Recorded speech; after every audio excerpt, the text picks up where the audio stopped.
It's time for our new Tuesday strength routine here at Full Circle Fitness.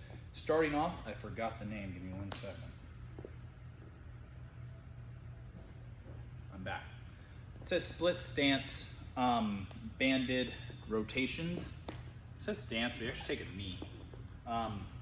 What we're looking for here, knee fairly close to the heel, and we're gonna be placing whichever leg is in front. You're taking the opposite arm. The opposite arm. I'll say it again for those in the back who aren't listening. The opposite arm goes on the ground. From here, the other arm, straight. We're not bending, we're staying straight. And we are going to twist open, trying to create a straight line with the arms. And release down, control. Try to pair this movement with your breathing pattern.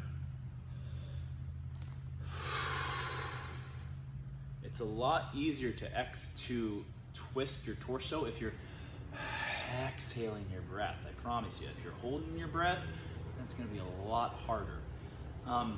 If you've got a stiff upper back, it's a really good movement that will just help get some activation back there and some movement. After that, we have our single arm landmine press.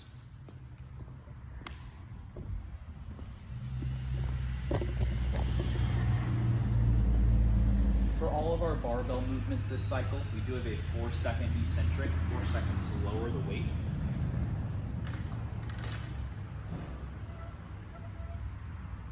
One, 2, 3, 4. Drive up. 1, 2, 3, 4. Drive up.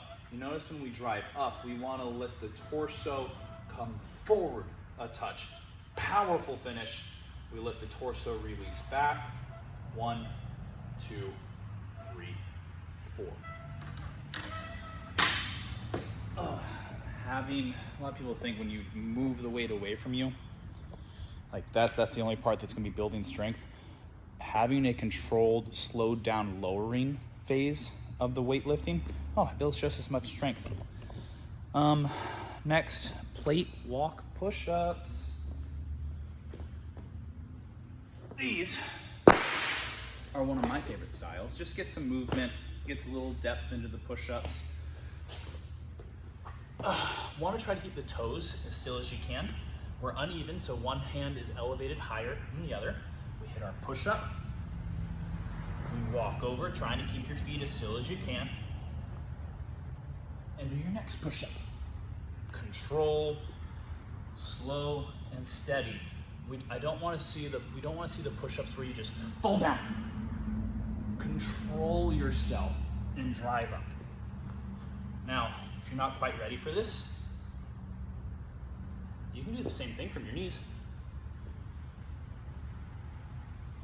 We just need to make sure when we do it from our knees, we aren't laying down and performing the push-up. We gotta stay long in the torso, and you gotta stop before your hips touch the floor. If we're not quite ready for the knee push-ups, find yourself a box or a bench, something that puts your hands at an inclined position, and just do regular push-ups instead. Get better at regular push-ups, then you can do this more advanced version. I'm getting tired, you can tell. Cable RDLs. I like this one a lot. I've been playing with it. I am finding that, it helps target the hamstrings really well. And it forces you into a more exaggerated hinging position. Soft knees, not locked out. Soft knees. They're not going to bend as you go down either. They stay soft the whole time. We're going to hinge. Butt goes back, and let the weight just pull your torso forward. You should feel a lot of tension in the hamstrings here. To get up, don't lift your back. Never think about lifting your back when you're in hinged position. We want to pull your hips forward. Start that by pushing your feet into the ground. You should feel your glutes turn on a lot more. If you are purposely driving your heels into the floor, You should feel your glutes and hamstrings activate more. At that point, we pull the hips forward. Oh, the butt on fire, and squeeze the glutes at the top. My legs are shaking already. Give you one more.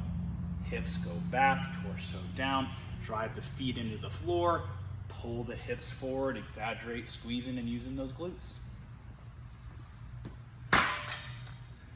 And our last one, it's for like, there's a lot going on. It's for shoulder stability, mobility, strengthening. We've got some lumbar spinal mobility working here. There's quite a bit. Let's break her down. So it's called the fetal position, fetal shoulder press, because we're kind of laying in a fetal position, legs may be crossed over. Based on your lumbar mobility, you may not be able to twist all the way over like this, keeping your shoulders on the ground. If that's the case, play with your legs. You might need to straighten one leg. That can make it easier for you if we're not quite here yet. I like to put one hand on the leg here to kind of keep things situated. First, just going to give you an idea what this movement fully looks like. I'm going to press up and twist my torso up with the weight. I'm going to twist back down, lowering the weight, press up, and twist. We basically want to finish with the wrist stacked on the elbow, elbow stacked on the shoulder, and your shoulder kind of stacked on top of your other shoulder. Control down, press, and roll the torso over. I lost my balance a little bit there, a little wobbly, right? That's part of the shoulder stability, mobility work that we're trying to train here. Different angle, just so you can see the kind of the pattern of the weight. Boom, starting not directly off to the side. We're not hugging the body. Get a roughly 45-degree angle. Press and twist. Twist and lower. Press and twist. Twist and lower the weight. Oh, there's our 5 strength movements for Tuesday. Hope you enjoy them. Have fun.